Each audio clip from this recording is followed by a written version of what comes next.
மக்களே, நான் உங்கள் விஜயகாந்த். என்னடா இறந்து போனவன் திருப்பி வந்து பேசுறானேன்னு ஆச்சரியமா இருக்கா? யாரு ஒருத்தர் மக்களோட மனசிலிருந்து மறைந்து போறானோ, அவங்க நினைவுகள் இருந்து அழிஞ்சு போறானோ, அதுதான் உண்மையான மரணம்னு பெரியவங்க சொல்லுவாங்க. என்னத்தான் நீங்க தினம் தினம் நினைச்சிட்டு இருக்கீங்களே? என்ன ஆயிரம் பேர் தினமும் வந்து பாத்துட்டு போறீங்களே, எனக்கு எங்க மரணம்?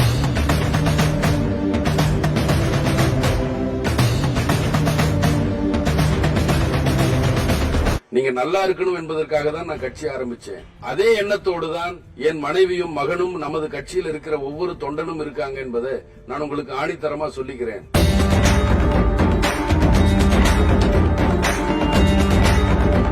மக்களே, ஒன்னு சொல்றேன் கேட்டுக்குங்க. நம்ம தமிழ்நாட்டுல ஒவ்வொரு ஏழை எளிய மக்களுக்கு நல்ல உணவு, கை நிறைய காசு, நல்ல சுகாதாரம், வீடு, படிப்பு இதெல்லாம் கிடைக்கிற வரைக்கும் நானும் நமது தேசிய முற்போக்கு திராவிட கழகமும் கடைசி வரைக்கும் போராடும்னு உறுதி அளிக்கிறேன்.